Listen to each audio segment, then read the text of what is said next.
Hello again, and today we're going to be going over basic checkmates. Basic checkmates are going to be done using a king and one or two pieces. We're going to start off looking at king and queen checkmates, then move on to going through king and two bishops, and king and a knight and a bishop. So before we begin, we're going to go over a little bit of interesting chess things. Chess is divided up into three phases: the opening game, the middle game, and the end game. Interestingly enough, experts and masters usually focus on the beginning of the game, and it's easier for beginners and new players to work on the end game, because most of the time a beginner's game isn't going to be determined by the first few moves that they make. This is why we're going to be looking at the end of the game first. Alright, so what we got here is a king and a queen for white, and just a king for black. So we're going to go over a basic move called the support mate. Now, if you remember from our previous video, kings cannot approach within one square of each other. Therefore, the white king and the black king cannot move onto the squares marked with the coins, which means the black king has only two available moves to him. He can move down to a5, or he could move up to a7. From this position here, being white's move, the white queen moves over to b6, and right here we have checkmate. As you can see, the black king could not have approached the b7 or b5 squares with the king there. With the queen there, he cannot take her because the king's invisible force field, and all the squares around him are now being threatened by the queen. This is the basic support mate. It's a very easy checkmate position to do. Now, let's say that you don't want to do that. I'll put the coins back here just for reference. So we have the king's invisible force field still up, but instead of moving diagonally up to b6 for checkmate, we're actually just going to bring her, put the queen on a3. The queen attacks this file right here, and since the king cannot move left because there's no left to go to, and he can't move right because of the white king's invisible force field, checkmate. This is called a right triangle check. It's another basic check. We can actually also do this check with a rook.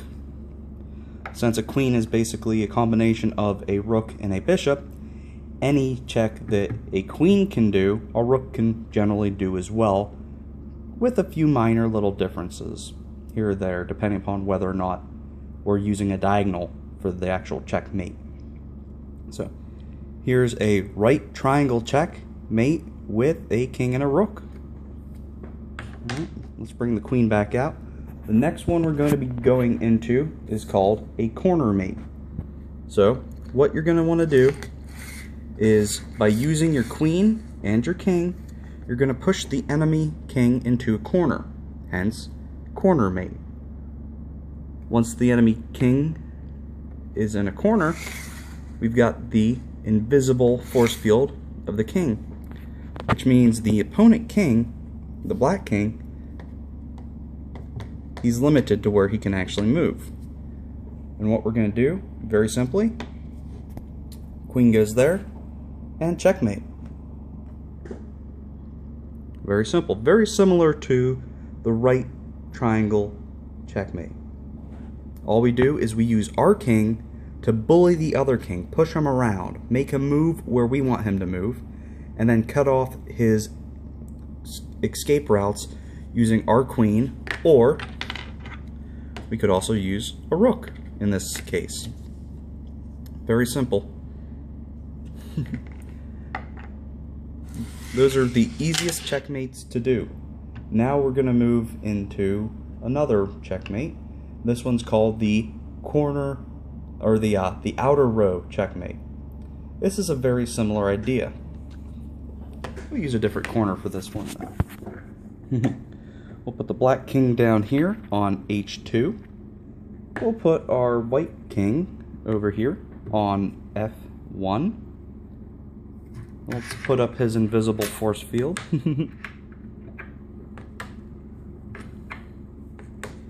Use those 3 coins to represent pretty much where the black king cannot move to.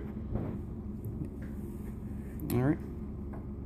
And we've got our white queen, and we're going to move her up here. Oh, pardon me. Anyway, the white queen threatens this diagonal, so the black king can't jump around this corner. And she also threatens here, here, and here. Alright, very simple. Once again, we just try and use our king to force the enemy king into a corner, or alongside the sides, or the back row, or even this row down here. And we force him into checkmate. If the white king... he ran away. If the white king was right here, we'd be back into a right angle checkmate. It's very similar. We just cut off his means of escape, and then we'll bully him into a corner using our king, and then cut off his route of escape with a king, or a queen, or a rook. Very simple checkmates. Now, later on we're going to be going into a few more complex checkmates involving a king and 2 bishops. So, let's look at the king and 2 bishops. Alright. So we've got king, 2 bishops, versus a king. Now, when using 2 bishops, they have to be one on a light square and one on a dark square. It is impossible to get checkmate with just 1 bishop, or 2 bishops that are on the same color. Let's say we promoted a pawn and they're both light square or both dark square bishops. Can't get checkmate that way, so it has to be light square and a dark square. So the first thing we're going to do is we're going to bully the black king up into a corner. So we've got him bullied up there. Our white king's invisible force field is up, pushing the enemy around. We'll put this bishop right here on a dark square. As you can see, that cuts off everywhere that the black king can move. And then we have a light square bishop right there for checkmate. Now, as you can see, before I get this light square bishop there, the black king can't move anywhere. Invisible force field here, here, and here, because the dark square bishop. That means if it's black's turn, that is going to be a stalemate, and it's going to be a draw. So what you have to do is be very, very careful when trying to perform these checkmates.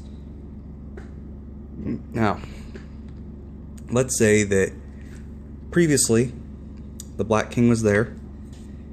What we want to do, if this was textbook, we'd come here, we'll put the bishop right here. From this position, these 2 squares, the black king cannot advance to. They're being threatened by the bishops. He can't come here, here, or here due to the king. So what we're going to do is we're going to walk him into the corner. We're going to move our black square bishop. That puts the king in check. He can't move here, here, here, or here. His only option is the corner, light square bishop, check, and mate.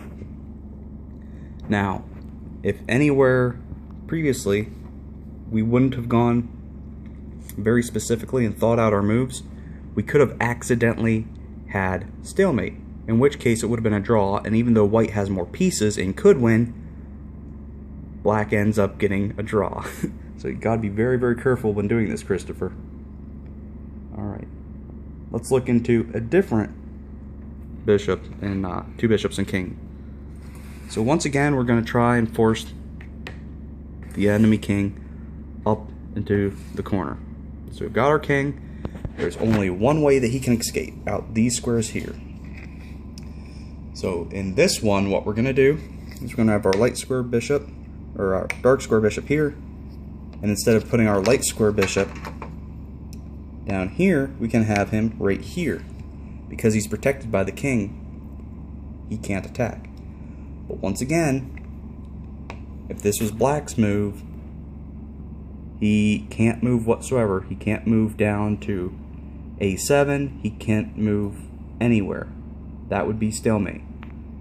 So you gotta think out your moves beforehand. There's checkmate.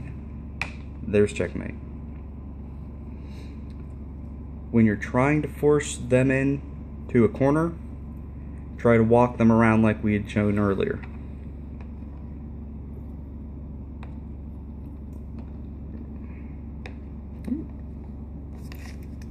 Alright. And that's basically what you do for a king and 2 bishops. Alright, we're going to do another video later on showing you what to do with a king, a knight, and a bishop. And then we're going to show you how to do a back rank checkmate. Stay tuned for more videos, Christopher. Hope you feel better. Merry Christmas.